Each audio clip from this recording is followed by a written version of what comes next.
GPT 5.1, on nous promet monts et merveilles, surtout dans la finance. Mais est-ce qu'on peut vraiment lui faire confiance quand il y a des millions en jeu?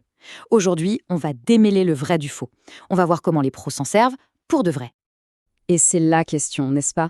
Quand on parle de sommes pareilles, la confiance, ce n'est plus une option, c'est une obligation. Alors, concrètement, où est-ce qu'on en est avec cette nouvelle génération d'IA? Et là, attention, c'est un vrai changement de mentalité. L'idée, ce n'est plus de chercher une IA qui, comme par magie, aurait toujours la bonne réponse. Non. L'objectif maintenant, c'est d'avoir une IA qui nous donne les outils pour prouver nous-mêmes la bonne réponse. Et ça change absolument tout. Allez, on attaque tout de suite dans le dur avec la première grosse révolution, le code. Parce que oui, GPT 5.1 a fait un bond de géant dans sa capacité à en générer. 75%, voilà le chiffre. C'est le score de GPT 5.1 sur des tests de résolution de problèmes de code. Pour mettre ça en perspective, les modèles d'avant, ils peinaient à dépasser les 50%. Ce n'est pas juste une petite amélioration, ça change complètement la vie des développeurs. Alors, concrètement, qu'est-ce que ça veut dire au quotidien? Avant, avec GPT-4, on passait un temps fou à débugger. L'IA inventait des fonctions qui n'existaient pas, elle ignorait des concepts financiers super importants, c'était frustrant. Aujourd'hui, avec GPT 5.1, la plupart du temps, le code qu'il sort, il marche, directement. On appelle ça du zero shot. Il va même jusqu'à comprendre des subtilités, comme le biais de survie, et il essaie de l'éviter dans son code. Franchement, le gain de temps est juste phénoménal. Bon, mais attention, il faut calmer un peu l'enthousiasme. Une fois qu'on a passé cet effet waouh du code qui compile sans erreur, on commence à voir des failles bien plus profondes et surtout purement financières. Et voilà la question qui fâche. Le code tourne, super, mais est-ce qu'il est intelligent? Un code qui n'a pas d'erreur de syntaxe, ça ne veut absolument pas dire que la stratégie derrière est gagnante. On passe de la simple validation technique à la validation stratégique. Et c'est là que ça se corse. Et ça nous amène au premier gros piège, ce qu'on appelle la naïveté stratégique.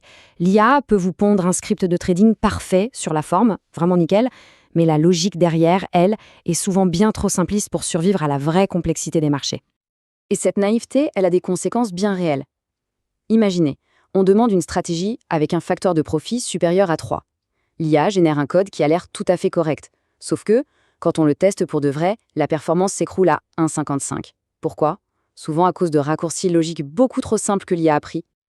L'autre gros problème, c'est la vision à court terme. Les stratégies que l'IA propose sont souvent sur-optimisées sur les données des quelques dernières années. Le souci, c'est que si on les teste sur une période plus longue, disons 10 ans ou plus, eh bien leur avantage statistique a tendance à s'évaporer complètement. Alors, comment on fait? On jette tout? Non. Une nouvelle méthode de travail a commencé à voir le jour. L'idée, ce n'est plus de croire l'IA sur parole, mais de s'en servir comme d'un outil de vérification ultra puissant. Et le point central, il est là. Il faut complètement changer sa façon de discuter avec le modèle. On ne lui demande plus un rapport avec la réponse, on lui demande de nous construire un laboratoire pour trouver la réponse nous-mêmes. Et ce laboratoire, il repose sur un protocole en 3 étapes, la double vérification. Première étape, on demande à l'IA de coder un environnement de test, une sorte de bac à sable, avec des tests déjà intégrés pour débusquer les biais. Deuxième étape, on la force à utiliser nos données, des données externes et fiables via une technique qu'on appelle le RAG. Comme ça, elle n'utilise pas sa mémoire interne qui peut être, disons, créative.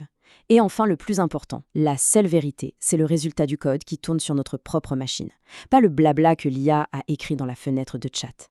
Du coup, comment on intègre ça dans le travail de tous les jours? Eh bien, il faut voir l'IA non pas comme un oracle ou un remplaçant, mais plutôt comme un nouveau membre de l'équipe.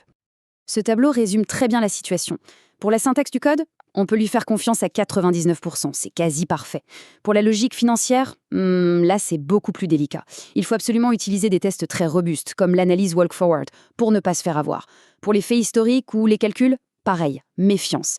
La solution, c'est de l'obliger à utiliser des outils externes, comme le Recagla pour les données ou un interpréteur Python pour les maths. Comme ça, on est sûr du résultat. Et s'il y a une image à retenir, c'est celle-ci. GPT 5.1, c'est comme un ingénieur junior. Il est absolument brillant, il a des idées de génie, mais il est aussi un peu étourdi. Il est capable du meilleur, mais il a besoin d'un cadre, d'une supervision. On ne peut pas le laisser seul aux commandes.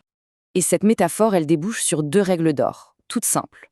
Règle numéro 1, ne jamais, au grand jamais, faire confiance à un chiffre qu'il écrit directement dans le chat.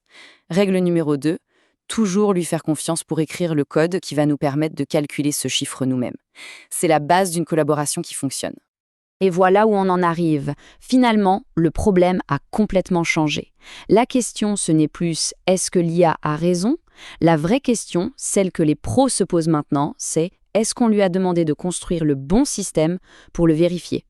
Tout l'enjeu de la finance de demain est là.